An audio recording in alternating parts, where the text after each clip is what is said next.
तो उसमें जो ये वेसल्स होते हैं ये टूट जाती हैं, फ्रेगमेंटेशन हो जाता है इनका, तो उसी को कहा गया था कैटल ट्रैफिकिंग, वो कीवर्कियन साइन है।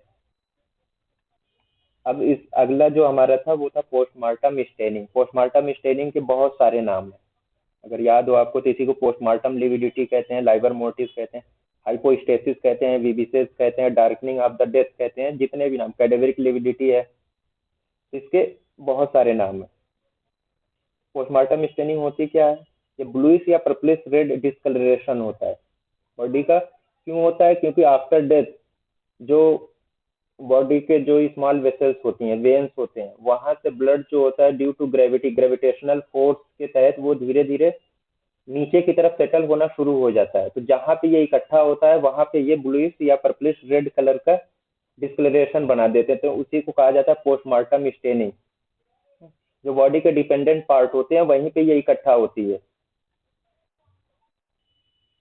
इसकी डेवलपमेंट कैसे होता है? पोस्टमार्टम स्टेनिंग डेवलप कैसे होती है? यूजुअली आमतौर से ये कहा जाता है कि हाफ टू एन आवर, मतलब 30 मिनट्स टू 1 आवर के बाद ये शुरू होती है। अर्ली स्टेजेस में ये यहीं से शुरू होती है। थोड़े से पैचेस होते हैं, स्मॉल पैचेस, डिस्कलर्ड पैचेस, छोटे छोटे पैचेस होते हैं, डिपेंडेंट पार्ट पे ये इकट्ठा होना शुरू हो जाता है ब्लड जो होता है। और कुछ देर के बाद 1 से 2 सेंटीमीटर की ये बताए जाते हैं, 1 to 2 सेंटीमीटर स्मॉल पैचेस होते हैं, और ग्रेजुअली धीरे धीरे ये क्या करते हैं, ये एक दूसरे से जुड़ते चले जाते हैं, ये एक दूसरे से जुड़ते हुए चले जाते हैं धीरे धीरे। और ओवर 3 to 4 आवर्स यही जो स्मॉल पैचेस हैं ये एक दूसरे से जुड़ के इनकी साइज जो हो जाती है वो बड़ी हो जाती है, तो मिला के एक बहुत बड़े एरिया को ये ऑक्युपाई कर लेते हैं। और कम से कम इनको कंप्लीट होने में ये कहा जाता है कि एक वेल डेवलप्ड हाइपोस्टेसिस जो डेवलप होती है अराउंड 4 आवर्स में, 4 आवर्स में ये डेवलप होती है। अब डेवलप देखिए इसमें छोटे छोटे टर्म आएंगे। डेवलपमेंट हुआ कब? 4 घंटे में। लेकिन कंप्लीट कब होती है? 5 to 6 आवर्स में। 5 to 6 आवर्स में ये कंप्लीट। लेकिन ये जो 5 to 6 आवर्स का टाइम है कंप्लीट तो हो गई, लेकिन हम चाहें तो अभी भी इसको, इसमें चेंजेस ला सकते हैं। कैसे ला सकते हैं? बॉडी जो यहाँ पड़ी हुई थी उसको हमने चेंज कर दिया, उसका पोस्चर, तो जाहिर सी बात है अब डिपेंडेंट पार्ट दूसरा हो गया। तो जब डिपेंडेंट पार्ट दूसरा हो गया तो क्या स्टेनिंग भी शिफ्ट हो जाती है उसी तरफ की। जब तक कि पोस्टमार्टम स्टेनिंग फिक्स नहीं हो जाएगी तब तक हम इसको चेंज कर सकते हैं, स्टेनिंग को इसकी।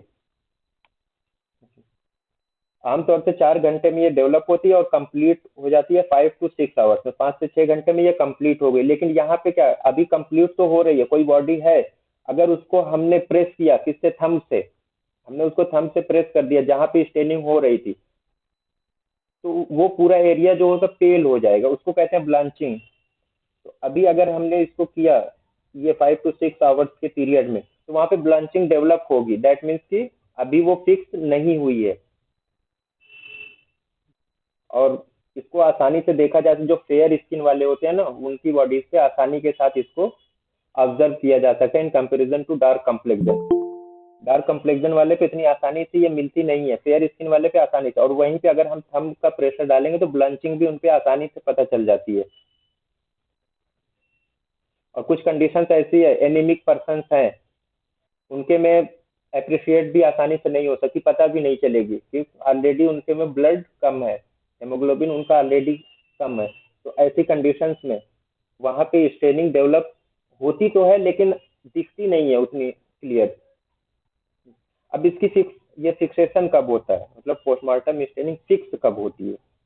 8 to 12 आवर्स लगता है।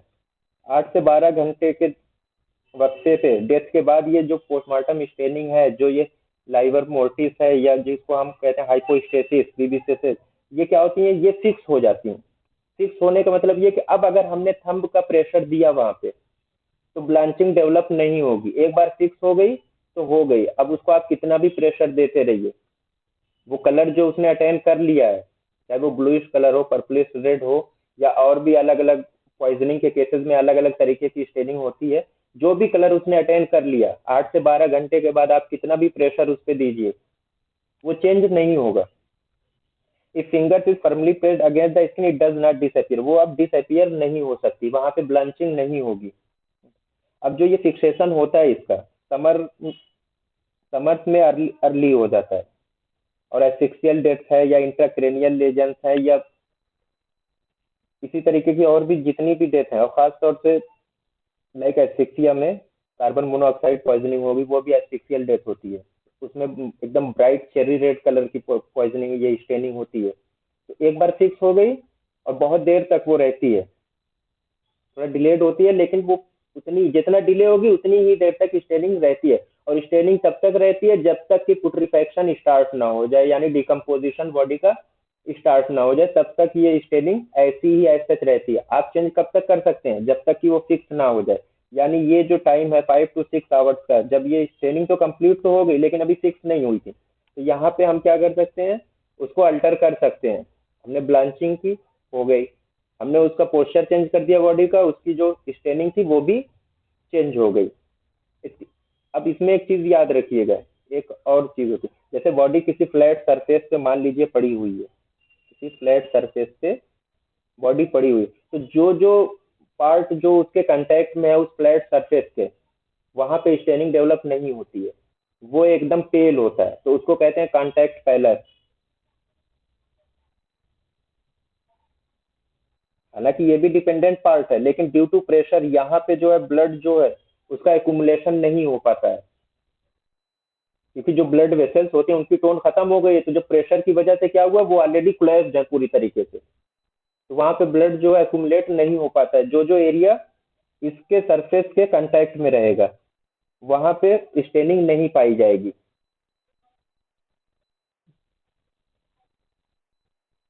अब ये देखिए, अब ये मान लीजिए ये बॉडी थी, ये किसी फ्लैट सरफेस पे पड़ी हुई थी, तो अब ये जो पार्ट है ये उस फ्लैट सरफेस के कांटेक्ट में था। ये जो पार्ट था, ये बटक थे या ये बैक वाला पोर्शन जो था, ये उस जो फ्लैट सरफेस था उसके कांटेक्ट, तो जो कांटेक्ट वाला पार्ट था वो क्या कैसा है, वो फेल है। कांटेक्ट पैलर इसी को कहते हैं। बाकी ये पोस्टमार्टम हाइपोस्टेसिस ये डेवलप हो चुकी है, जो स्टेनिंग है यहाँ पे ये डेवलप्ड है, ठीक है। जो पार्ट जो कांटेक्ट में था वहां पे डेवलप नहीं हुई। अब ऐसा भी होता है जैसे कुछ कंडीशंस में, मान लीजिए यहाँ पे ये क्या, ये इलास्टिक बैंड है, ये जो है, ये ये मान लीजिए पैंट था या पाजामा था, जो भी था इसमें इलास्टिक थी या बेल्ट था, जो भी लगाया था, उसकी वजह से ये फर्म प्रेशर बना हुआ था। इसी तरीके से मान लीजिए हैंड्स थे वहां पे किसी चीज का, उसने वॉच पहन रखी थी या कोई ऐसी चीज थी जिससे वहां पे प्रेशर बना हुआ था इतनी दूर, तो जो हिस्सा प्रेशर पे रहता है वहां पे, अब मैंने पहले ही बताया, जो कांटेक्ट में रहेगा वहां पे स्टेनिंग नहीं होती है। तो कुछ कुछ एरिया ऐसा होता है जो क्लियर हो जाता है एकदम, इनको विबिसेस कहते हैं। विबिसेस इनको कहते हैं, इसलिए इसका नाम पोस्टमार्टम विबिसेस भी इसका नाम है। जो भी थोड़ा सा भी हिस्सा अगर वहां पे प्रेशर पड़ा हुआ है तो अल्टरनेट बैंड की तरह दिखेगा। अब ये देखिए, ये व्हाइट है और यहीं पे ये रेड है। अब मान लीजिए यहाँ पे भी अगर प्रेशर एक होता तो ये भी व्हाइट कलर की रहती, ड्यू टू प्रेशर।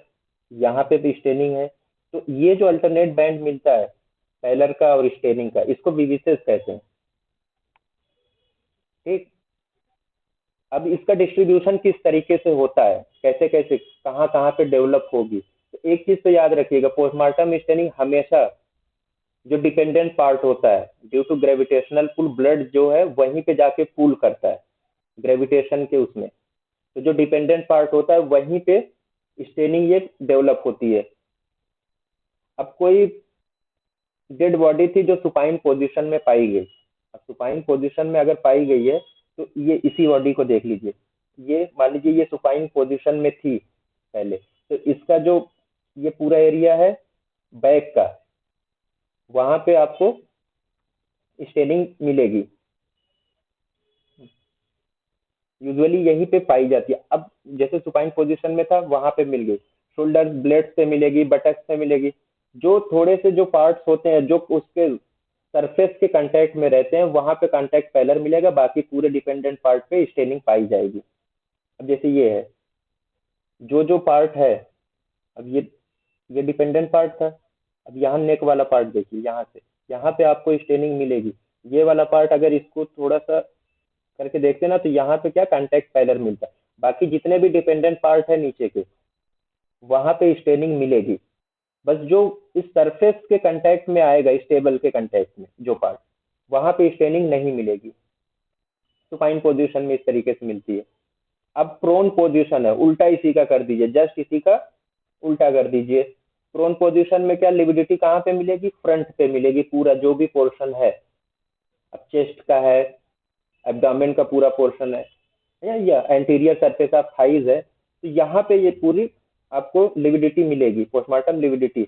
और साथ में क्योंकि वो उल्टा है, उल्टा पाया गया, तो कुछ फेस पे, खास तौर से फेस पे, आईज में टार्डी स्पॉट्स भी पाए जाते हैं। टार्डी स्पॉट्स कुछ नहीं, पेटिशियल हेमरेज होते हैं।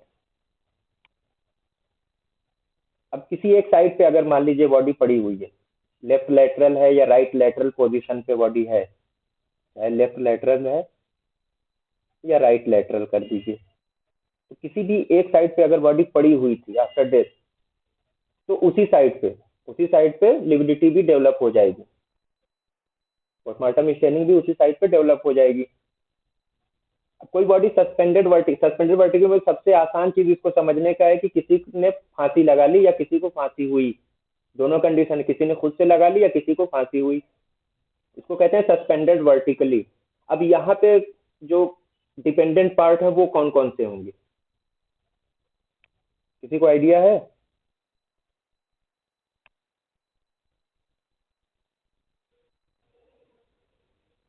Lower limb. हाँ, लोअर लिम्स होंगे, ठीक, बहुत अच्छी चीज।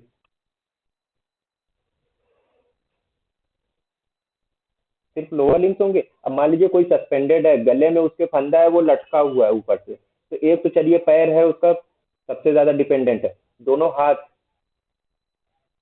दोनों हाथ भी तो होंगे, उसके डिपेंडेंट पार्ट होते हैं। और ग्रोइन का पार्ट जो होता है वो भी डिपेंडेंट पार्ट में आता है। तो इन्हीं जगहों पे जो पोस्टमार्टम स्टेसिस या लाइवर मोटिव कह लीजिए, हाइपोस्टेसिस कह लीजिए, ये यहीं पे डेवलप होती है, जो मोस्ट डिपेंडेंट पार्ट होगा। सबसे ज्यादा कहाँ? लेग्स पे, lower parts of forearms and hand, external genitalia. और due to extreme congestion petechial haemorrhage भी पाए जाते हैं। अब कैसे, ये देखिए डिस्ट्रीब्यूशन है इसका।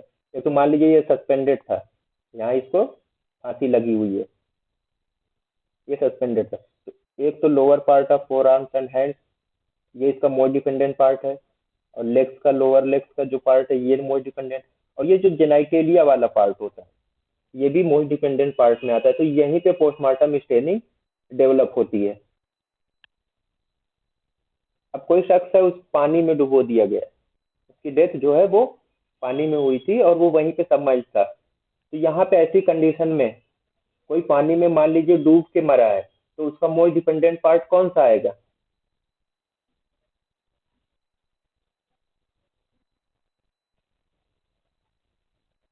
देखिए, अब मान लीजिए ये जो बॉडी है ये वाली, अब ये टेबल की जगह इसको पानी रख लीजिए, ये पानी में डूबा हुआ था।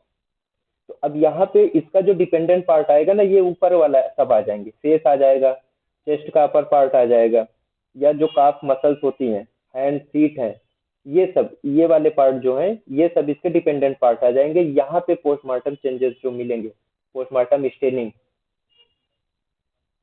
यहाँ पे ये पाई जाएगी अगर पानी में डूबी हुई लाश थी। अब एक कंडीशन और आती है, लास्ट कंडीशन है, इस पे थोड़ा दिमाग लगाइएगा। ये है कि अगर पानी बहता हुआ हो, पानी क्या हो, बह रहा हो, और बॉडी जो है वो कंटिन्यूअसली अपनी पोजीशन चेंज कर रही हो, तो ऐसी कंडीशन में ये पोस्टमार्टम लिविडिटी या पोस्टमार्टम स्टेनिंग कहाँ पे डेवलप होगी?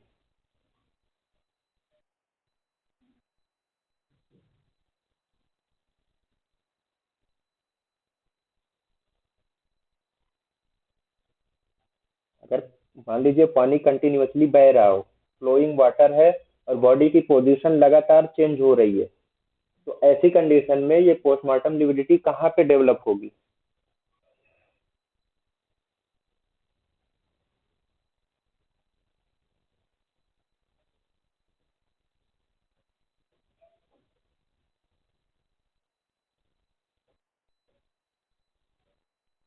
पोस्टमार्टम स्टेनिंग डेवलप ही नहीं होगी।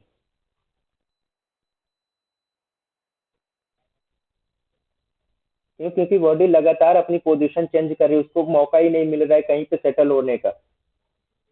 तो पोस्टमार्टम स्टेनिंग पूरी तरीके से यहाँ पे डेवलप ही नहीं होती है। अगर पानी जो है लगातार बह रहा हो और बॉडी की पोजीशन लगातार चेंज हो रही हो, तो ऐसी कंडीशन में पोस्टमार्टम स्टेनिंग कभी डेवलप नहीं होती है। इस चीज को याद रखिएगा। हाँ, यहाँ पे पोस्टमार्टम स्टेनिंग डेवलप नहीं होती है। अब पोस्टमार्टम स्टेनिंग से रिलेटेड कुछ फीचर्स हैं। जैसे एक चीज इसमें याद रखिएगा, हमने अभी तक एक्सटर्नल सरफेस पे बताई कहाँ पे पोस्टमार्टम स्टेनिंग होती है। इसके अलावा इसी सेम आर्डर में इंटरनल ऑर्गन्स में भी पोस्टमार्टम स्टेनिंग अपीयर होती है।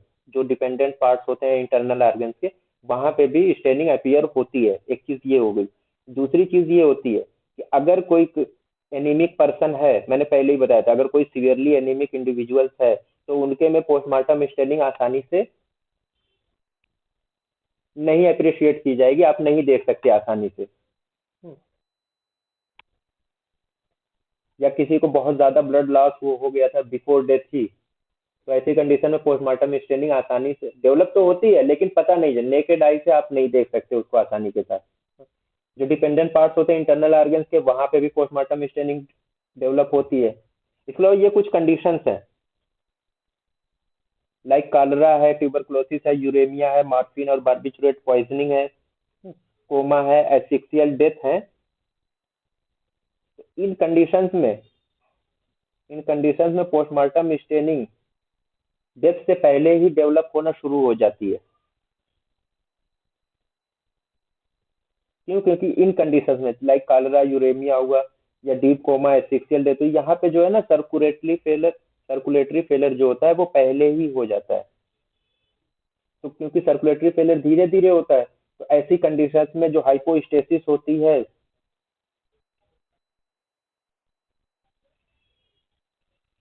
वो बिफोर डेथ डेवलप होना शुरू हो जाती है। हाइपोस्टेसिस जो है वो बिफोर डेथ डेवलप होना शुरू हो जाती है इन कंडीशंस में। कालरा है, ट्यूबरकुलोसिस है, यूरेमिया है, मार्फिन या बार्बिचुरेट पॉइजनिंग है, congestive cardiac failure, deep coma या एस्फिक्सिया। इन कंडीशंस में हाइपोस्टेसिस मौत से पहले ही डेवलप होना शुरू हो जाती है। ठीक। अब कलर बहुत इंपॉर्टेंट है, और ये ना, जो हम पॉइजनिंग के केसेस में हम पढ़ेंगे उसमें बहुत सारे पोस्टमार्टम स्टेनिंग के कलर्स आएंगे। थोड़े से यहाँ देख लेते हैं, बाकी जब पॉइजनिंग आएगी तो वहां देखेंगे। अब लाइक एस्फिक्सियल डेथ है, एस्फिक्सिया की वजह से अगर कोई डेथ हो रही है, तो यहाँ पे पोस्टमार्टम स्टेनिंग का कलर कैसा होगा?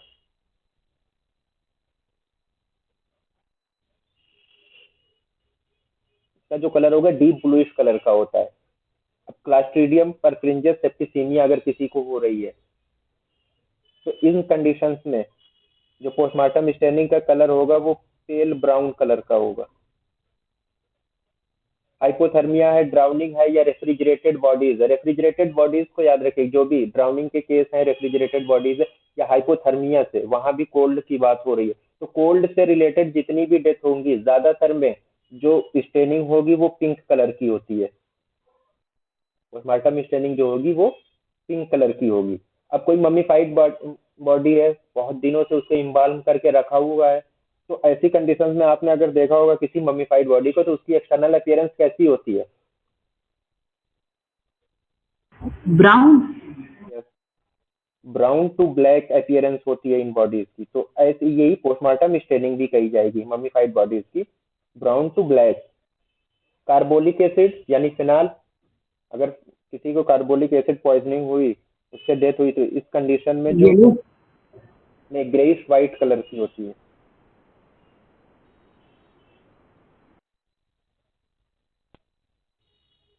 Greyish white. अब जिंक क्लोराइड से अगर किसी की डेथ हो रही है तो व्हाइटिश कलर की होती है, इसकी पोस्टमार्टम स्टेनिंग।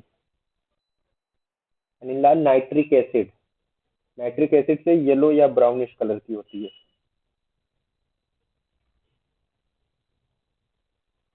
ये इन जनरल थे थोड़े से। इसके अलावा पॉइजनिंग में बहुत सारी स्टेनिंग है, अभी बहुत स्टेनिंग है, वो भी देख लेंगे। ये पोस्टमार्टम स्टेनिंग के फीचर्स थे जो। अब इसकी मेडिको लीगल इंपॉर्टेंस क्या होगी? एक तो ये साइन ऑफ डेथ है। साइन ऑफ डेथ है। इसलिए अगर फुल्ली पोस्टमार्टम स्टेनिंग एक बार ये लिविडिटी जो है फिक्स्ड हो गई, हमने उसको क्या थंब प्रेस किया और देखा कि अब वो ब्लांचिंग वहां पे नहीं हो रही है, दैट मीन्स की फिक्स्ड हो गई है, तो हम रफली एक टाइम भी एस्टिमेट कर सकते हैं कि डेथ से लेके अब तक कितना टाइम हुआ होगा। हमने जब तक वो ब्लांचिंग वहां पे हो रही थी हम कह रहे थे हाँ 5 से 6 घंटे हुआ होगा या 7 घंटे हुआ होगा, लेकिन एक बार अगर पोस्टमार्टम स्टेनिंग फिक्स हो गई, ब्लांचिंग नहीं हो रही है, उसको हम इंटरप्ट नहीं कर पा रहे, दैट मीन्स कि अब जो टाइम है वो मोर देन 12 आवर्स का हो चुका है। तो रफली कहते हैं कि रफली हम एस्टिमेट कर सकते हैं टाइम सिंस डेथ। इसके अलावा इसका बॉडी का पोस्चर बहुत इंपॉर्टेंट हो जाता है। हम ये देख लेते हैं कि कहाँ पे डेवलप हुई है, किस एरिया पे, तो उसी से ये भी पता चल जाता है कि हाँ किस पोस्चर में इसकी डेथ हुई थी। लाइक हैंगिंग है, अगर किसी की फांसी हुई थी या किसी ने फांसी लगाया था, तो ऐसी कंडीशन में कहाँ मिलेगी हमें, जो डिपेंडेंट पार्ट है क्या है, lower limbs, lower lower limbs, limbs है या lower part groin of area. Four arms है या ग्रोइन एरिया, यहाँ पे मिलेगी। तो इस तरीके से हम क्या पोस्चर ऑफ द बॉडी का भी पता लगा सकते हैं। ये तीन चार, अच्छा एक चीज पीछे रहेगी इसी में जो हम लोग बता रहे थे डेथ में, जो हैंगिंग से जो हो रही थी, तो लोअर लिम्स में हो रही थी, इसको थोड़ा सा पीछे कर लेते हैं। ये जो एरिया था, जो ये डिपेंडेंट पार्ट है इसके हैंगिंग वाले, इस टाइप की जो हाइपोस्टेसिस होती है इसका एक स्पेसिफिक नाम दिया गया, ग्लव एंड स्टॉकिंग हाइपोस्टेसिस।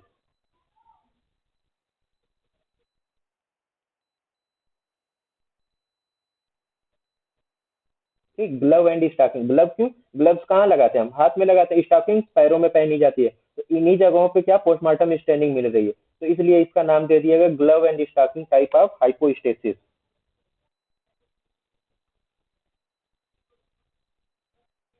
ठीक है, ये तो ये इसका हो गया कलर, और इसकी मेडिको लीगल इंपॉर्टेंस भी हो गई दो तीन। अब नेक्स्ट जो है,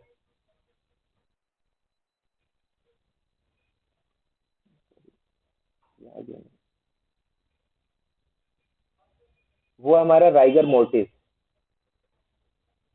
राइगर मोर्टिस को क्या कहते हैं, स्टिफनेस ऑफ डेथ भी कहते हैं। देखिए जब भी वो किसी की डेथ होती है तो बॉडी में तीन तरीके के चेंजेस आते हैं। जो बॉडी होती है, जो बॉडी की मसल्स होती हैं, वो बेसिकली तीन स्टेज से गुजरती है। पहला स्टेज था प्राइमरी रिलैक्सेशन, जिसमें क्या होता है मौत के फौरन बाद जो मसल्स होती हैं, क्योंकि वहां पे एटीपी अब धीरे धीरे खत्म होना शुरू हो जाती है, तो मसल्स क्या होती हैं, लूज होना शुरू हो जाती है। जैसे हमने बताया था जितने भी मसल्स हैं उनका टेंशन खत्म हो जाता है, उनकी जो इलास्टिसिटी होती है वो धीरे धीरे खत्म हो जाती है। लेकिन कुछ हद तक वहां पे अभी भी जो है ना एक्सटर्नल स्टिमुलस का रिस्पांस बाकी रहता है। जैसे आइसोलेटेड मसल से अगर हम पिंच करेंगे तो वो थोड़ी देर के लिए कंट्रैक्ट कर सकती हैं शुरू में, डेथ के फौरन बाद, उसको हम कहते हैं प्राइमरी रिलैक्सेशन। प्राइमरी रिलैक्सेशन में अगर हम पीपल्स में एट्रोपिन या फाइसोस्टिग्मीन डालें तो वो उससे रिएक्ट करेंगी, लेकिन जो टार्च की लाइट डालते हैं उससे रिएक्ट नहीं करती हैं। तो कुछ कंडीशन है इस तरीके जिसमें थोड़े थोड़े बॉडी के मूवमेंट्स, अभी सेल्यूलर मूवमेंट बाकी रहते हैं, कहने का मतलब जो सेल्यूलर मूवमेंट होते हैं वहां पे अभी प्रिजर्व रहते हैं, जिसको हम कहते हैं प्राइमरी रिलैक्सेशन। सेकंड पार्ट जो आता है वो आता है राइगर मोर्टिस, और राइगर मोर्टिस के बाद जो थर्ड स्टेज आता है वो सेकेंडरी रिलैक्सेशन, यानी एक बार राइगर मोर्टिस खत्म हो गई तो उसके बाद बॉडी पूरी तरीके से फ्लैसिड हो जाती है। अब राइगर मोर्टिस में क्या, स्टिफनिंग ऑफ द बॉडी, जो बॉडी की मसल्स होती हैं वो स्टिफ हो जाती हैं।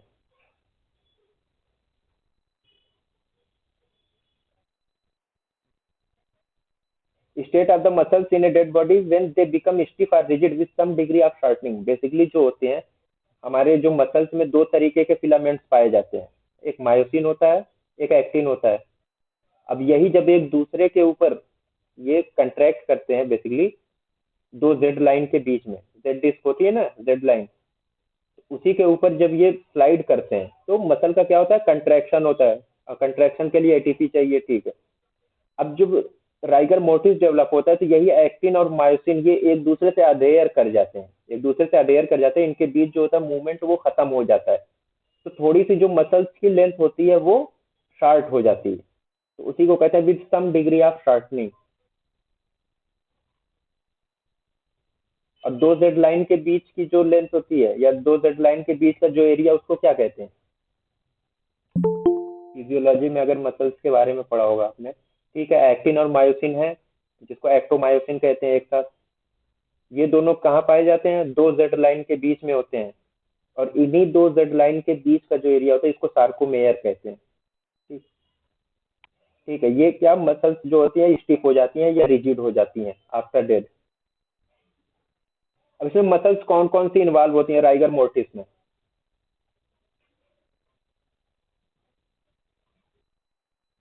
कुछ अंदाजा है किस तरीके की मसल्स इसमें इन्वॉल्व होती हैं?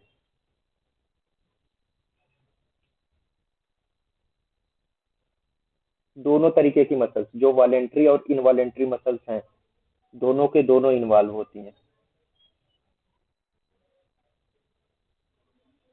अब कोई क्वेश्चन ये पूछे कि राइगर मोटिस सबसे पहले डेवलप किस में होती है, तो सबसे पहले इनवॉलेंट्री मसल्स में डेवलप होती है, उसमें भी हार्ट में सबसे पहले with in an hour of death rigor mortise जो है हार्ट में डेवलप हो जाती है। लेकिन वो इंटरनल ऑर्गन है, जो हम देखते हैं सामने से, हम एक्सटर्नली ज्यादातर की बात करते हैं। तो लेकिन अगर क्वेश्चन ये पूछ दिया जाए, और पूछा भी जाता है अक्सर, कि राइगर मोटिस सबसे पहले कहाँ डेवलप होती है, तो एक इनवॉलेंट्री मसल्स, और मान लीजिए चार पांच मसल्स के नाम दे दिए गए, चार पांच उसके नाम दे दिए गए अलग अलग, लाइक उसमें हार्ट दे दिया गया, हैंड्स दे दिए गए, आईज दे दिया गया, आईलिड। तो इसमें सबसे पहले अगर हार्ट है उस ऑप्शन में, तो हार्ट पे करेक्ट करें, क्योंकि सबसे पहले हार्ट में ही राइगर मोटिस डेवलप होती है। तो दोनों तरीके की मसल्स हैं। अब इनवॉलेंट्री मसल्स को स्मूथ मसल्स भी बोलते हैं, इनमें पहले डेवलप होती है, वॉलेंट्री मसल्स में बाद में डेवलप होती है। ड्यूरेशन, लाइक ट्रॉपिकल कंट्रीज की बात करें, इंडिया क्या है, ट्रॉपिकल कंट्रीज में आता है, तो आमतौर से 1 to 2 आवर्स आफ्टर डेथ ये स्टार्ट हो जाती है। मौत के 1 से 2 घंटे के बाद राइगर मोटिस शुरू हो जाती है। और एट एटलीस्ट 9 to 12 आवर्स, 9 से 12 घंटा लगता है इसको कंप्लीट होने में। 9 to 12 आवर्स, हाँ, फ्रॉम टू डेवलप 9 to 12, 9 से 12 घंटे ये लगता है इसको डेवलप होने में। कहाँ? सर से पैर तक, फ्रॉम हेड टू टू। इसके बाद दूसरी चीज ये कि अगले 12 घंटे तक ये राइगर मोटिस परसिस्ट करेगी, रहेगी। 12 आवर्स परसिस्ट करती है, और अगले 12 घंटे लेती है वो ये पास ऑफ होने में। 12 आवर्स लेती है ये पास ऑफ होने में, यानी खत्म होने में, राइगर मोटिस खत्म होने। तो अब एक चीज देखिए, 12 आवर्स इसमें कॉमन है, 12 आवर्स आर कॉमन, इसलिए इसको कहा जाता है राइगर मोटिस में रूल ऑफ 12। बस इसको खाली ये याद रखना है कि रूल ऑफ 12 कहाँ पे होता है, ये मतलब किस उससे रिलेटेड है। तो सीधी सी बात है, रूल ऑफ 12 किससे रिलेटेड है? राइगर मोटिस से। हाँ, 9 to 12 hours it takes develop from head to toe. हाँ, सर से लेके पैर तक डेवलप होने में 9 से 12 घंटे लगते हैं। अगले 12 घंटे तक राइगर मोटिस डेवलप्ड रहती है, और फिर 12 घंटे लेती है ये पास ऑफ होने में, खत्म होने में। एक तो ये चीज हो गई। अब ये कहा जाता है कि जो नॉर्दर्न इंडिया है, उत्तरी भारत,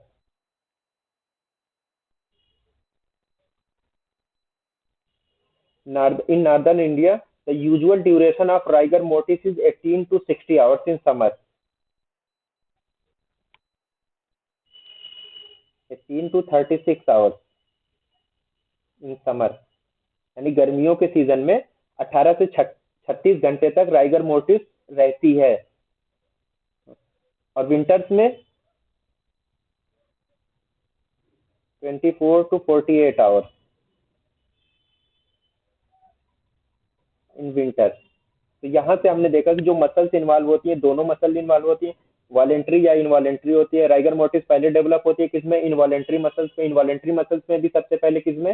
हार्ट में। ठीक, ड्यूरेशन क्या होता है? डेथ के 1 से 2 घंटे के बाद ये स्टार्ट होती है, 9 से 12 घंटा लेती है सर से पैर तक डेवलप होने में, और अगले 12 घंटे तक ये परसिस्ट करती है, यानी रहती है, और फिर 12 घंटा लेती है पास ऑफ होने में, खत्म होने में। तो 12 12 12 सब में कॉमन, इसलिए इसको नाम दे दिया गया रूल ऑफ 12। रूल ऑफ 12 इसको नाम दे दिया गया। अब यूजुअल टाइम अगर कोई पूछे, तो नॉर्दर्न इंडिया में समर में 18 से 36 घंटे, और विंटर सीजन में 24 to 48 आवर्स का टाइम होता है। ठीक, इसी ये हो गई। अब ऑर्डर ऑफ अपीयरेंस, ये ये ज्यादा इंपॉर्टेंट है, जो ऑर्डर ऑफ अपीयरेंस हम पढ़ेंगे, कैसे कैसे डेवलप होती है। ऑर्डर ऑफ अपीयरेंस में ये देखते हैं कि किस ऑर्डर में वो डेवलप होती है। तो एक चीज इसमें कॉमन होती है, देखिए जिस ऑर्डर में राइगर मोटिस डेवलप होती है उसी ऑर्डर में ये पास ऑफ भी होती है। जहां से सबसे पहले राइगर मोटिस शुरू होगी और वहीं से वो खत्म होना भी शुरू होती है, ये उसका ऑर्डर ऑफ अपीयरेंस में आता है। अब सबसे पहले मैंने एक चीज बता दी कि इनवॉलेंट्री मसल्स में हार्ट में with in an hour of death सबसे पहले राइगर मोटिस शुरू हो जाती है। ठीक है, वो तो हो गया इंटरनल ऑर्गन की बात हो गई, उससे ज्यादा उसमें नहीं पूछा जाएगा।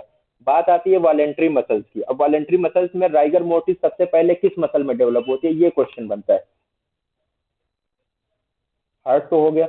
अब वॉलेंट्री मसल्स में एक चीज ध्यान देखिए, एक लॉ यूज होता है इसमें, ऑर्डर ऑफ अपीयरेंस के लिए एक लॉ यूज होता है। उस लॉ का नाम है निस्टेंस लॉ। का ये नाम याद रखिएगा, निस्टेंस लॉ, बुक में होगा, किसी भी बुक को आप पढ़ेंगे वहां पे दिया रहेगा।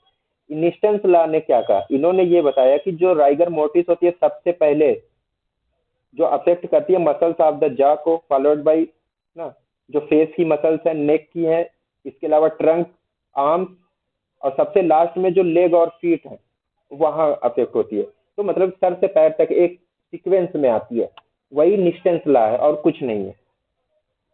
ऑर्डर ऑफ अपीयरेंस के लिए ये एप्लीकेबल है निस्टेंस लॉ। अब थोड़ा सा देख लेते हैं इसको। हाँ, सबसे पहले आईलिड को ले लीजिए आप। आईलिड, आईलिड में भी कौन सी मसल इन्वॉल्व होती है, आर्बिकुलरिस और आई।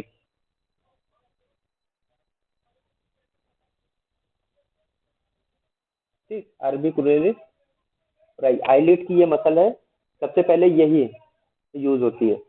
कब, डेथ के 3 to 5 आवर्स में, 3 से 5 घंटे में आईलिड में राइगर मोटिस शुरू हो गई। ठीक, चलिए कोई बात नहीं। अब इसके बाद कहाँ पे आएगी, अगर निस्टेंस लॉ का याद हो तो जा और फेशियल मसल्स हैं इसके बाद।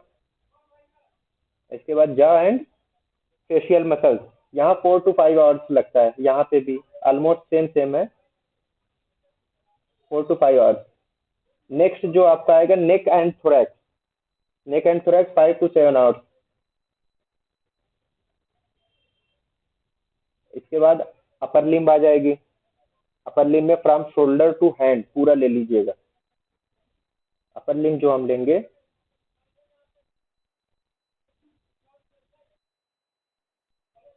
शोल्डर टू हैंड पूरा ले लेते हैं, ये लेती है 7 to 9 आवर्स। 7 से 9 घंटे का टाइम इसमें लगता है। अब एब्डोमेन है, लोअर लिम्ब है, एब्डोमेन है, लोअर लिम्ब है। अब लोअर लिम्ब को कहाँ से लेंगे, hip to foot. Lower limb को जो हम लेते हैं फ्रॉम हिप टू फुट पूरा ले लीजिए। इसमें 2 घंटे का इजाफा कर दीजिए, 9 to 11 आवर्स, 9 से 11 घंटे। और सबसे लास्ट में अब जो बचा, वो जो फिंगर और टूज की स्मॉल मसल्स होती हैं, फिंगर और टूज की स्मॉल मसल्स होती हैं, इनमें सबसे लास्ट में राइगर मोटिस डेवलप होती है 11 to 12 आवर्स, 11 से 12 घंटे में। ठीक है, ये तो निस्टेंस लॉ था, यही जो पूरा है ये ऑर्डर ऑफ अपीयरेंस है। हाँ, हमारी वॉलेंट्री मसल्स का। अब कोई ये पूछे कि वॉलेंट्री मसल्स में सबसे पहले राइगर मोटिस कहाँ डेवलप होती है, आई लिड्स में डेवलप होती है। इसी आर्बिकुलरिस और आई को आर्बिकुलरिस आकुलाई भी कहते हैं। हाँ, आकुलाई मसल्स भी इसको बोलते हैं। सबसे पहले आईलिड्स में डेवलप होती है और सबसे लास्ट में small muscles of fingers and tools. अब इसकी जो खास बात ये थी ऑर्डर ऑफ अपीयरेंस में, तो जिस ऑर्डर में ये अपीयर हो रही है इसी ऑर्डर में ये पास ऑफ भी होगी। सबसे पहले आईलिड में आई थी, राइगर मोटिस डेवलप हुई थी। अब जब राइगर मोटिस खत्म होने को होगी तो सबसे पहले आईलिड से ही खत्म होगी, उसके बाद जॉ और फेशियल मसल्स से खत्म होगी, और सबसे लास्ट में जो ये फिंगर्स और टूल्स की स्मॉल मसल्स हैं, स्मॉल मसल्स हैं, इनमें राइगर मोटिव खत्म हो गया। अब इन जनरल इतनी सारी चीजों को देखने के बाद कोई आपसे ये पूछे कि सबसे देर तक राइगर मोटिव कहाँ पे पाई जाएगी, कहाँ पे परसिस्ट करेगी,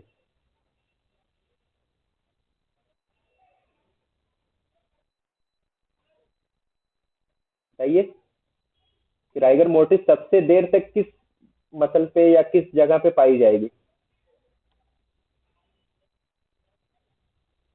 सिंपल सी बात है, सबसे लेट डेवलप हो रही है कहाँ पे, small muscles of fingers and twos में। तो यहाँ जो फिंगर और टूज की राइगर मोटिस होगी ये सबसे लास्ट में डिसअपियर होगी ना, सबसे लास्ट में यही डिसअपियर होगी ना। तो सबसे बाद तक या देर तक अगर कहीं पे पाई जाएगी तो वो यहीं पे फिंगर और टूथ पे।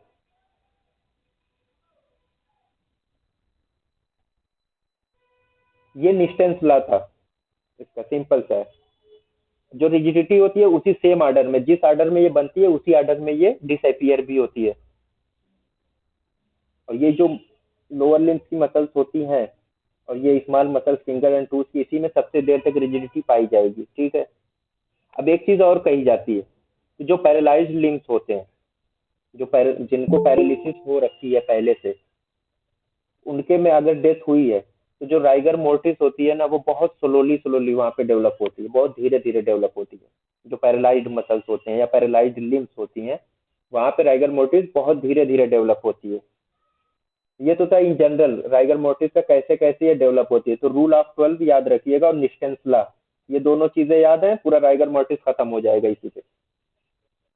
अब इसको टेस्ट कैसे करते हैं, राइगर मोर्टिस की टेस्टिंग कैसे की जाती है। तो टेस्टिंग करने के लिए सबसे आसान तरीका, आई लिड्स को ऊपर की तरफ उठाइए,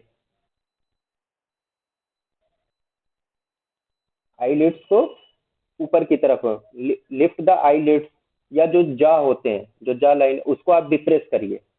राइगर मोटिस में क्या होता है, कंट्रैक्शन हो जाता है ना मसल्स का, स्टिफनेस हो जाती है। तो जा को हम क्या करेंगे, नीचे की तरफ डिप्रेस करते हैं।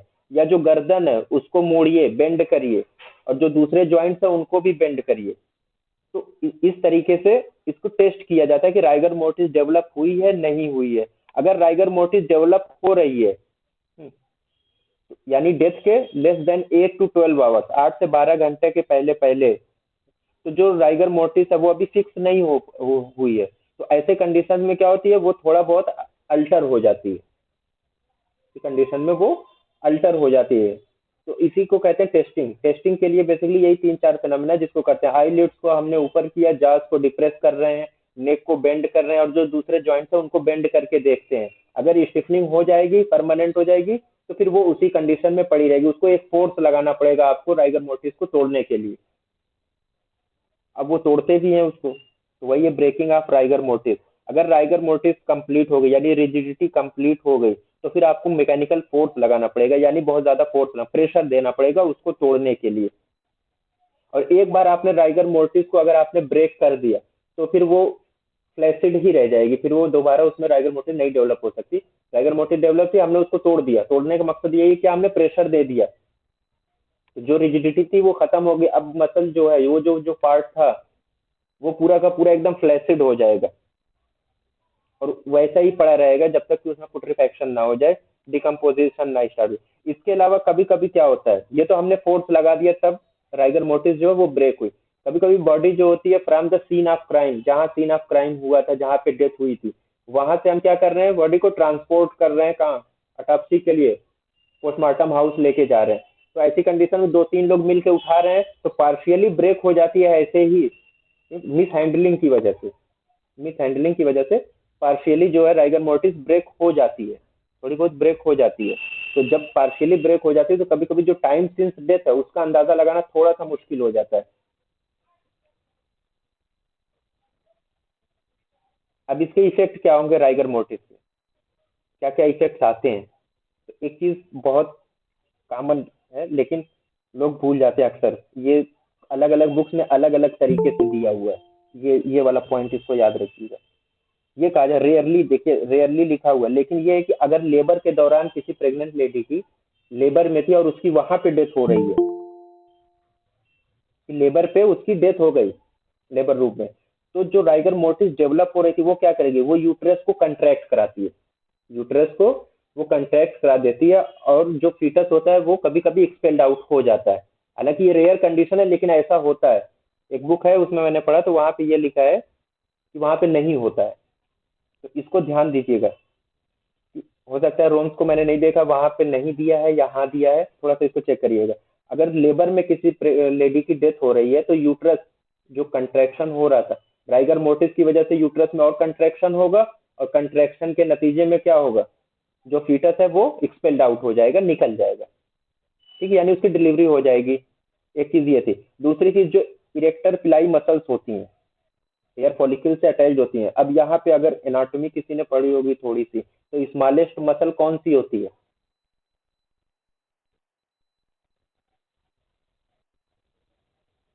हमारी पूरी बॉडी में स्मॉलेस्ट मसल कौन सी होती है? यही इरेक्टर पिलाई मसल। ये सबसे स्मॉलेस्ट मसल होती है, याद रखिएगा इसको। ये smallest muscle of the body है। जब इनमें राइगर मोटिस होती है, इसमें राइगर डेवलप होता है, रिजिडिटी होती है, तो जो हेयर फॉलिकल्स होते हैं उसके जो अराउंड जो स्किन है वो क्या है, वो रफ हो जाती है। ऐसा लगता है कि वहां पे पिंपल्स बन गए छोटे छोटे। कभी कभी ये मैं बताऊं, ये नॉर्मल फिनोमेना है। अभी जैसे ठंड का सीजन चल रहा है इस तरफ ना, थोड़ा सा हमारी बॉडी एक्सपोज होती है, हमने ठंड लगी जैसे, तो क्या होता है, रोंगटे खड़े हो जाते हैं ना, जिसको हम कहते हैं रोंगटे खड़े हो जाना। तो हेयर फॉलिकल्स के अराउंड जो यही इरेक्टर फ्लाई मसल्स होती हैं, इनमें क्या होता है, कंट्रैक्शन हो जाता है। तो वही रोंगटे खड़े हो जाना, तो वो जो अपियरेंस आती है डेथ के बाद भी आती है, जब इनमें कंट्रैक्शन होता है, तो उसको हम कहते हैं क्यूटिस एंसेरिना या गूज स्किन, इसी को कहते हैं। ये टर्म है दो, क्यूटिस एंसेरिना या गूज स्किन, इसको याद कर लीजिएगा। ये इरेक्टर फ्लाई का जब राइगर होता है उनमें डेवलप होता है, तब होता है। दूसरा यूट्रस के बाद हो गई। तीसरी चीज है, अब अगर पोस्टमार्टम के दौरान कभी कभी क्या होता है, जो सेमाइनल वेजाइकल्स हैं, इसकी जो मसल्स होती है, इनमें भी राइगर डेवलप होगा। भाई इंटरनल ऑर्गन्स में भी होता है, इनवॉलेंट्री और वॉलेंट्री दोनों तरीके की मसल्स में होते हैं। तो इनमें जब राइगर डेवलप होगा तो कभी कभी क्या होता है, सेमाइनल फ्लूइड का इजैकुलेशन होता है, जिसको कहा जाता है postmortem ejaculation of seminal fluid. तो पोस्टमार्टम इजैकुलेशन भी होता है। ये इसके इफेक्ट हैं। अब कौन कौन से फैक्टर्स हैं जो राइगर मोर्टिस को अफेक्ट करते हैं?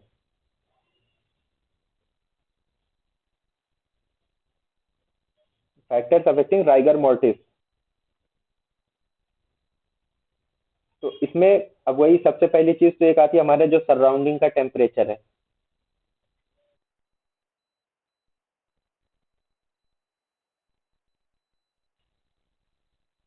लिमिटेड टेम्परेचर है। इसके अलावा क्या है, मस्कुलर एक्टिविटी, अभी इसके बारे में बताते हैं। मस्कुलर एक्टिविटी है, मोड ऑफ डेथ है, बिल्ट है,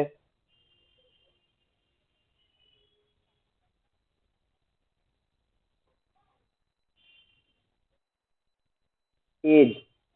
अच्छा, एज से रिलेटेड एक बहुत इंपॉर्टेंट चीज आती है। ये कहा जाता है कि राइगर मोर्टिस जो है, लेस देन 7 मंथ का फीटस है, अगर लेस देन 7 मंथ फीटस अगर है, तो इनमें राइगर मोर्टिस कभी डेवलप नहीं हो सकती। Rigor mortis less than 7 month का फीटस है, अगर 7 महीने से कम का फीटस है, तो उनके में राइगर मोर्टिस कभी डेवलप नहीं हो सकती है। अब जैसे टेम्परेचर की बात हम कर रहे थे, अगर हाई टेम्परेचर का इलाका है, हाई टेम्परेचर वाले इलाके में डेथ हो रही है, तो राइगर मोर्टिस जो अर्ली सेट होता है, इसमें जो राइगर मोर्टिस होती है वो अर्ली सेट, पहले सेट होती है, और जल्दी सेट ऑफ भी हो जाती है, खत्म भी हो जाती है, इतनी जल्दी पास भी कर जाती है। और कोल्ड टेम्परेचर में लेट आती है, ज्यादा देर तक ठहरती है। हमने बताया था ना कि विंटर सीजन में 24 से 48 घंटे तक राइगर मोटिव परसिस्ट करती है, रहती है। तो लेट आती है और एक ज्यादा देर तक वो परसिस्ट करती है, रहती है राइगर मोटिव कोल्ड में। और हार्ड टेम्परेचर में जल्दी आती है और जल्दी पास कर जाती है, ठीक है। अब मस्कुलर एक्टिविटी, अगर किसी की डेथ, कोई एक्सरसाइज कर रहा, मान लीजिए जिम कर रहा था, उसी वक्त उसकी हार्ट फेल हो गया या उसकी डेथ हो गई किसी भी वजह से, उसने क्या किया, एक्सरसाइज कर रहा था वो पहले से, तो ऐसे में जो, क्योंकि मसल्स जो ऑलरेडी फैटिक थी, वहां पे एक्सरसाइज हो रही थी, तो जो राइगर मोर्टिस होती है वो बहुत देर में डेवलप होती है और बहुत देर तक स्टे भी करती है। कोई मस्कुलर एक्टिविटी कर रहा था, उस कंडीशन में उसकी डेथ हुई, तो राइगर मोर्टिस लेट डेवलप होती है और ज्यादा देर तक परसिस्ट करती है, रहती है। बिल्ट, अब बिल्ट की बात इन जनरल अगर इन कॉमन सेंस में बात करें, तो जाहिर सी बात है, लीन एंड थिन होगा तो उसके में जल्दी राइगर मोटिस डेवलप होगी और उतनी ही जल्दी पास ऑफ कर जाएगी। और मस्कुलर होगा तो उसके में लेट डेवलप होगी और ज्यादा देर तक परसिस्ट करेगी। Mode of death, mode of death में ये कहा जाता है कि जो भी हम वेस्टिंग डिजीज है, एग्जॉस्टिंग डिजीज लाइक कॉलरा है, टाइफाइड है, ट्यूबरक्लोसिस, कैंसर था कोई भी, या कट थ्रोट वायलेंट डेथ जिसको हम कहते हैं, कट थ्रोट हुई, या इलेक्ट्रोक्यूशन से फायर आर्म इंजरी हो गई, लाइटनिंग से, बिजली से उसकी डेथ हो गई, कोई हाइड साइनाइड पॉइजनिंग है, उसको ऑर्गेनोफॉस्फोरस की पॉइजनिंग थी, या हीट स्ट्रोक है। इन कंडीशंस में जो होती है, जो राइगर मोर्टिस होती है उसका अर्ली आनसेट होता है, तो राइगर मोर्टिस जल्दी सेट हो जाती है। और कुछ ऐसी कंडीशन है जिनमें राइगर मोर्टिस बहुत देर में सेट होती है, लाइक कार्बन मोनोऑक्साइड है, या हैंगिंग है, हैंगिंग से डेथ हो रही है, या कार्बन मोनोऑक्साइड पॉइजनिंग से डेथ हो रही है, कोई रेफ्रिजरेटेड बॉडीज, रेफ्रिजरेटेड थी बॉडी, या कोल्ड से किसी की डेथ हो रही है, पैरालाइज मसल, मैंने पैरालिसिस की बात की थी। तो उसमें क्या होता है, जो राइगर मोर्टिस होती है एक तो बहुत स्लो और बहुत देर में डेवलप होती है इन कंडीशंस में। ये बुक में, हर बुक में चार्ट दिया होगा, इसको एक बार देख लीजिएगा। एज के बारे में ये कहा गया कि लेस देन 7 मंथ का अगर फीटस है तो उनके में राइगर मोर्टिस कभी डेवलप नहीं होती है। अब इसकी मेडिको लीगल इंपॉर्टेंस क्या होगी? सबसे पहली चीज तो ये है कि साइन ऑफ डेथ है, सब के सब क्या है, साइन ऑफ डेथ है। ठीक, एक तो साइन ऑफ डेथ होगी। दूसरी चीज, राइगर मोर्टिस क्या बताती है? Molecular death of muscles. Molecular यानी सेलुलर लेवल पे अब डेथ हो रही है, तभी तो जो ग्रुप ऑफ मसल्स हैं उनमें क्या हो रही है, राइगर मोर्टिस डेवलप हो रही है ना, तो मॉलिक्यूलर डेथ को भी ये बताती है। दूसरी चीज क्या बताती है? Time since death.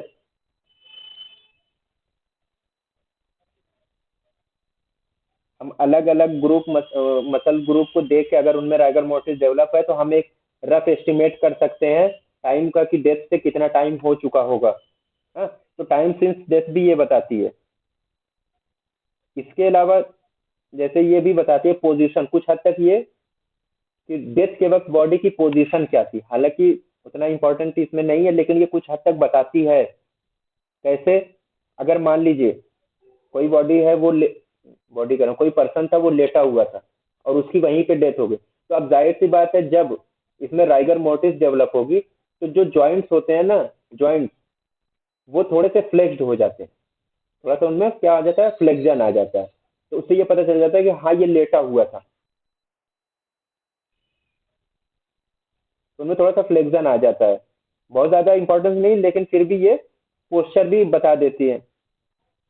एक कुछ कंडीशंस ऐसी भी होती हैं, कुछ कंडीशन ऐसी होती हैं जो राइगर मोर्टिस को मिमिक करती हैं, यानी साइमुलेट जिसको कहते हैं, जो एकदम मिलती जुलती कंडीशंस होती हैं राइगर मोर्टिस से। ये तो हो गया। लाइक ये देखिए, कैडेवरिक स्पाज, सस्पेंडेड एनिमेशन की तरह ये भी है, cadaveric spas, heat stiffening, cold stiffening and gas stiffening. Gas stiffening कुछ नहीं है, पुट्रीफैक्शन ही है, ये लेट साइन ऑफ डेथ है। हाँ, तो ये कुछ कंडीशंस है जो राइगर मोर्टिस को मिमिक करती हैं, बताती है कि लगभग लगभग ये सेम है। अंदाजा करना थोड़ा सा मुश्किल हो जाता है इन कंडीशंस में। लाइक पहला जो है कैडेवरिक स्पाज्म, कैडेवरिक स्पाज्म को क्या कहते हैं? और कैडेवरिक रिजिडिटी आप कह लीजिए,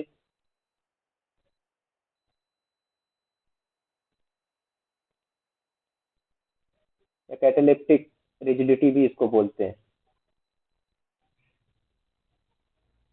अब ये जो होते हैं कैडेवरिक स्पाज्म, बेसिकली जो होता है ये एक ग्रुप ऑफ मसल से होती है, ग्रुप ऑफ मसल होती है वही इन्वॉल्व होती है। बॉडी क्या करती है, बिफोर डेथ जिस कंडीशन में रहता है उसी कंडीशन को अज्यूम कर लेती है आफ्टर डेथ भी। Condition in which the muscles of the body which were in a state of contraction immediately before the death continue to be so after death without passing the stage of primary relaxation. Primary relaxation नहीं हो रहा है, इसमें primary relaxation नहीं होता। जो before death जिस position में रहती है वो पार्ट, वो आफ्टर डेथ भी उसी पोजीशन में पड़ा रह जाता है। इसी को कहा जाता है कैडेवरिक स्पाज्म या इंस्टेंटेनियस राइगर। प्राइमरी रिलैक्सेशन नहीं हुआ, फौरन के फौरन जिस कंडीशन में था उसी कंडीशन को बॉडी ने अज्यूम कर लिया डेथ के बाद भी। आमतौर से ये कहीं पे बहुत ज्यादा एग्जॉशन हो रहा है, या फियर के कंडीशन में डेथ हो गई, या बहुत ज्यादा किसी ने स्ट्रगल किया मौत से पहले, तो वो जिस कंडीशन में उसकी मौत हुई ड्यूरिंग स्ट्रगल, वो उसी कंडीशन में वो ग्रुप जो उसने यूज किया था सबसे ज्यादा, मान लीजिए हाथ का इस्तेमाल, आमतौर से ये कहा जाता है कि ड्यूरिंग डेथ अगर कोई स्ट्रगल करता है सबसे ज्यादा हाथ का ही वो स्ट्रगल में यूज करता है, तो वो जिस कंडीशन में उसका हाथ रहता है वो उसी कंडीशन में रह जाता है कैडेवरिक स्पाज में। अब आमतौर से ये होता किसमें है? कैडेवरिक स्पाज जो होती है specially in case of sudden death,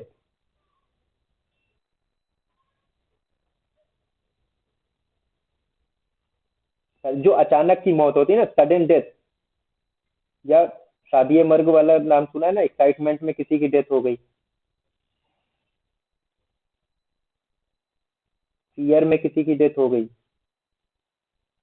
इसके अलावा जो है सीवियर पेन था उसको, उसी कंडीशन में उसकी डेथ हो गई।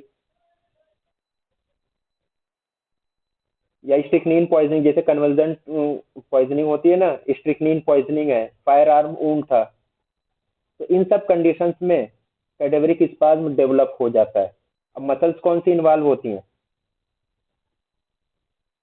आमतौर से single group of voluntary muscles involve होती हैं, usually limited to a single group of voluntary muscles. और मोस्ट फ्रिक्वेंटली जो मसल यूज होती हैं वो कौन सी? हैंड की। तो कॉमनली जो है वो हैंड, इसमें कैडेवरिक स्पाज्म में अगर कोई पूछे कि सबसे ज्यादा कहाँ पे पाया जाता है कैडेवरिक स्पाज्म, तो वो हैंड होता है, हाथों में। कभी कभी ये होता है कि पूरी बॉडी भी अफेक्ट कर सकती है, लेकिन वो बहुत रेयर कंडीशन है। लाइक कहीं पे किसी सोल्जर को, वो मान लीजिए वो किसी पोजीशन में था, उसी पोजीशन में उसको गोली लगी और उसकी डेथ हो गई, तो वो उसी पोजीशन को अज्यूम कर लेगा। तो ये रेयर कंडीशन है, लेकिन इसमें भी पाया जाता है। आमतौर से एक small group of muscles, usually hand का, ये कहा जाता है। अब इसकी इंपॉर्टेंस क्या, मेडिको लीगल इंपॉर्टेंस क्या होगी कैडेवरिक स्पाज्म की? एक तो देखिए, इससे जो होता है, खास तौर से जो मोड ऑफ डेथ है, यानी जो मैनर है डेथ का, और उसका काज क्या हो सकता है, उसका पता लगाना बड़ा आसान हो जाता है कैडेवरी के साथ। लाइक कोई आदमी, कोई शख्स है, कोई पर्सन है, वो डूब रहा है, तो डूबने के लिए क्या हाथ पैर तो चलाएगा ना। डूब रहा है, अगर वो उसे तैरना नहीं आता तब भी वो हाथ पैर चलाएगा, और जो भी उसे मिलेगा वो उस चीज को पकड़ने की कोशिश करे। चाहे वो, एक कहते हैं ना, डूबते को तिनके का सहारा, अगर वहां पे घास भी है तो वो उसी को पकड़ेगा। और अगर उसने उस चीज को पकड़ लिया तो वो क्या हुआ, उसके हाथ में आ गई, फिर भी वो डूब गया। तो अब वो जो उसके हाथ में है, वो उसी पोजीशन में वो रिजिडिटी मेंटेन हो जाएगी, वो उसको वैसे ही मुट्ठी में जकड़े हुए रहेगा। तो उससे क्या हुआ, इससे ये पता चल जाएगा कि हाँ, ये शख्स डूब रहा था, इसने ये चीज पकड़ने की कोशिश की, पकड़ भी लिया, लेकिन इससे बच नहीं पाया। तो मैनर और काज दोनों चीजें पता चल जाती है इससे, कैडेवरिक स्पाज्म से। जैसे ये देखिए, ये क्लेंज्ड फिस्ट है, मुट्ठी बंद की हुई है, इसमें ये वीड है, घास फूस है, इसने पकड़ा लेकिन मौत हो गई थी, तो ये उसी कंडीशन में इसको पकड़े रह गए। हाँ, वो वहीं पे रिजिडिटी ये डेवलप हो गई, इसी को कहा जाता है कैडेवरिक स्पाज्म। सेकेंड चीज आती है, जैसे फायर आर्म या स्टैब इंजरी थी। अब जिस पोजीशन में उसकी इंजरी होगी, वो उसी पोजीशन में डेथ के बाद भी वो वही पोजीशन उसकी रह जाती है। एक और है, लाइक होमिसाइडल केसेस में, मान लीजिए मैं किसी का गला घोंट रहा हूँ, रस्सी से मैंने फंदा लगा के उसको मार रहा हूँ। अब जाहिर सी बात है, हमने फंदा लगाया तो आदमी का पहला जो रिएक्शन क्या होगा, सामने वाले का, वो हाथ ले आके अपने फंदे को वो ढीला करने की कोशिश करेगा, और ढीला नहीं कर पाएगा, फिर भी उसका हाथ वहीं पे रह गया और उसकी मौत हो गई। तो वो हाथ क्या होगा, वहीं उसी फंदे पे पड़ा रह जाएगा उसका, उसी तरीके से। जैसे ये वाली आप पिक्चर देखिए, अब यहाँ पे इनका गला घूटा जा रहा था, इन्होंने क्या किया, हाथ से रस्सी को तो पकड़ तो लिया, लेकिन ढीला नहीं कर पाए, तो इसी कंडीशन में डेथ हो गई, और क्या, मुट्ठी जकड़ी रह गई उसी रस्सी पे। तो इससे मैनर और मोड, जो कहते हैं ना कि काज और मैनर, दोनों का पता लगाना आसान हो जाता है। होमिसाइडल केस था, किसी ने इनका गला घोट के मारने की कोशिश की, इस पिक्चर में इन्होंने हाथ से क्या किया, रस्सी को तो पकड़ लिया, लेकिन फिर भी डेथ हो गई, तो वो उसी कंडीशन में उसको पकड़े रह गए। अब ड्राउनिंग का केस था, वहां पे क्या हुआ, घास फूस जो भी इनके हाथ में आई इन्होंने पकड़ लिया, लेकिन मुट्ठी बंद तो हुई, लेकिन डेथ हो गई, उसी कंडीशन में वो पड़ी रह गई। प्राइमरी रिलैक्सेशन में क्या होता है, मसल्स कुछ देर के लिए लूज हो जाती है, लेकिन यहाँ पे ऐसा कुछ नहीं हुआ। जिस कंडीशन में एंटीमॉर्टम, जिस कंडीशन में था पोजीशन, उसी कंडीशन में आफ्टर डेथ भी वो पड़ा रह जाएगा। इंस्टेंटेनियस रिजिडिटी इसको बोलते हैं, या कैटालिप्टिक रिजिडिटी, कैडेवरिक रिजिडिटी, जो भी कह लीजिए। तो ये कैडेवरिक स्पाज्म था, इसकी मेडिको लीगल इंपॉर्टेंस ये थी। नेक्स्ट आता है हीट स्टिफनिंग। हीट स्टिफनिंग कब होती है, जब बॉडी एक्सपोज हो मोर देन 65 डिग्री सेंटीग्रेड के लिए। When body is expose to temperature above 65 degree centigrade, तब जो है रिजिडिटी प्रोड्यूस होती है। और राइगर मोर्टिस से ज्यादा हीट स्टिफनिंग में रिजिडिटी पाई जाती है, इसमें ज्यादा फोर्स से आपको इसकी रिजिडिटी तोड़नी होगी, हीट स्टिफनिंग वाली। राइगर मोर्टिस में उसके मुकाबले कम फोर्स लगाते हैं।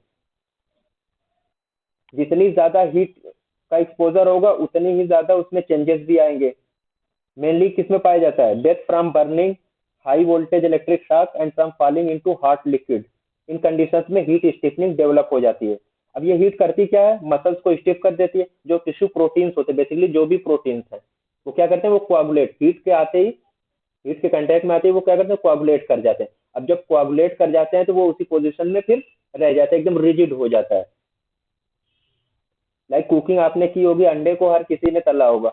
हमने अंडा डाला, क्या अंडा क्या है? प्रोटीन है, एग प्रोटीन। तो तेल में हमने डाला, वो क्या हुआ? वो कोआगुलेट कर गया ना। तो सेम कंडीशन यहाँ भी होती है। जो टिश्यूज हमारी है वो क्या, उसमें क्या प्रोटीन ही तो होती है। अब जो प्रोटीन्स है वो हीट के कांटेक्ट में आए, वो क्या कोआगुलेट कर गए, तो वो पूरा इलाका क्या हुआ? पूरा रिजिड हो गया। अब थोड़ा सा पोर्शन अगर जला तो वही हो जाएगा, या पूरी बॉडी जल गई तो पूरी बॉडी एकदम रिजिड हो जाती है।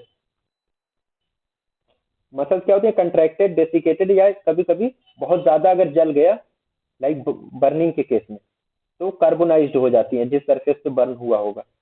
अब यहाँ पे एक जोन बन जाता है। जो बॉडी हीट के कांटेक्ट में आती है, वहां पे एक जोन बन जाता है ब्राउनिश पिंक कलर का, जो जिसको कहा जाता है, अपीयरेंस क्या होती है? कुक्ड मीट की। कुक्ड मीट की नॉर्मल मसल है, उसके ऊपर इस तरीके की ब्राउनिश पिंक कलर का एक जोन बनता है हीट के कांटेक्ट में आने के बाद। तो उसको कुक्ड मीट अपीयरेंस कहा जाता है।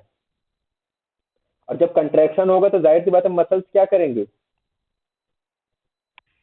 वो जॉइंट्स पे फ्लेक्शन कराती है। जब कंट्रैक्शन होगा ना, तो वो जॉइंट्स पे फ्लेक्शन का काम कराती है। अब एक टर्म आता है इसमें,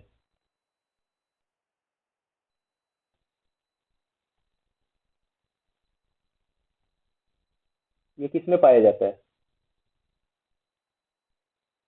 कुछ लोग इसको प्यूगिलिस्टिक एटीट्यूड, कुछ लोग प्यूगिलिस्टिक एटीट्यूड भी पढ़ते हैं इसको। प्यूगिलिस्टिक एटीट्यूड ये किस में पाया जाता तो बर्न की वजह से। है? हाँ, बर्न में जब डेथ हो गई, जो क्या वो, जो मसल्स थी वो कोआगुलेट कर गई। हाँ, वहां पे क्या, एक्सट्रीम कंट्रैक्शन। अब ये जो प्यूगिलिस्टिक होते हैं ना, जैसे बॉक्सर्स को आपने देखा है ना, बॉक्सर क्या करते हैं? बचने के लिए दोनों हाथ क्या होता है? सर के पास लेके रखे रहते हैं कंटिन्यूअस। तो इसमें भी जब कंट्रैक्शन इतना ज्यादा हो जाता है बर्निंग के बाद ना, तो हाथ अपने आप ऊपर की तरफ उठ जाते हैं, दोनों हाथ। तो ये प्यूगिलिस्टिक एटीट्यूड बेसिकली जो है, बर्निंग के केस में जब डेथ होती है तो वहां पे ये एटीट्यूड पाया जाता है, ये वाला पोस्चर पाया जाता है। तो इसी को कहा जाता है प्यूगिलिस्टिक एटीट्यूड। इसमें नॉर्मल राइगर मोटिव डेवलप नहीं होती है हीट स्टिफनिंग में भी। और सेम कंडीशन थी कैडेवरिक स्पाज में भी, नॉर्मल राइगर मोटिव इसमें डेवलप नहीं होती है। अब कोल्ड स्टिफनिंग है। अब कोई बॉडी अगर फ्रीजिंग टेम्परेचर के नीचे अगर वो एक्सपोज्ड है, लेस देन 0 डिग्री सेंटीग्रेड, वो एक्सपोज्ड है, तो जो टिश्यूज होंगे कैसे हो जाएंगे? वो फ्रीज हो जाएंगे और स्टिफ हो जाएंगे। वहां पे, वहां हीट से स्टिफ हो रहे थे, यहाँ पे ड्यू टू कोल्ड टेम्परेचर, तो टिश्यूज क्या करेंगे? फ्रीज हो जाएंगे, स्टिफ हो जाएंगे। क्यों? क्योंकि जो बॉडी के फ्लूइड्स हैं वो क्या करते हैं? वो फ्रीज हो जाते हैं या सॉलिडिफाई हो जाते हैं। जो सबकुटेनियस फैट होता है वो एकदम सॉलिड हो जाता है, जिसकी वजह से ऐसा लगता है कि राइगर मोर्टिस डेवलप हो गई है। अब इन कंडीशन में आप देखें, जो बॉडी, जाहिर सी बात है, कोल्ड में एक्सपोजर हो तो बॉडी एकदम कोल्ड होगी, और बहुत ज्यादा रिजिडिटी इनके में पाई जाती है। अगर हम जॉइंट्स को अगर हम फ्लेक्स करें पूरा फोर्स लगा के, तो उनमें एक साउंड के साथ वो टूटते हैं। क्यों? क्योंकि जो साइनोवियल फ्लूइड है वो भी क्या हो गया था? फ्रीज हो गया था। अब जब हम इसको हमने तोड़ा, तो ये क्या फ्लूइड था? ये फ्रीज हो गया। अब बर्फ टूटा तो एक आवाज आई ना, तो वही है with a sudden sharp sound, उसको हम तोड़ते हैं जब। अब अगर इसी बॉडी को वार्म एटमॉस्फेयर में आप रख दीजिए, कुछ टाइम के बाद जो ये स्टिफनेस होती है वो धीरे धीरे खत्म हो जाती है, और जो नॉर्मल राइगर मोटिस है वो इसमें डेवलप होती है, और बहुत तेजी से डेवलप भी होती है, और उतनी ही तेजी से पास ऑफ भी हो जाती है। इसके अलावा अगर सबकुटेनियस फैट बहुत ज्यादा हार्ड हो गए, स्पेशली इन इन्फेंट, तो कभी कभी उनको ना लाइगेचर मार्किंग से भी उसको मिस्टेकनी, मतलब ऐसा मान लिया जाता है कि हो सकता है कि इसकी डेथ इससे हुई हो लाइगेचर से, यानी किसी ने इसको गला घूंट के या किसी वजह से इसको रस्सी से बांध के मारा है। तो लाइगेचर मार्क को भी कभी कभी मिस्टेकनली ले लिया जाता है। अगर सबक्यूटेनियस फोल्ड में जो, वो क्या बोलते हैं, वो रिजिड हो जाते हैं, जो फोल्ड स्किन थिकनेस जो, तो अलग अलग इस तरीके से बैंड्स बन जाते हैं सबक्यूटेनियस फैट के। तो ऐसा लगता है जैसे यहाँ पे किसी ने रस्सी से इसको बांध के मारा है।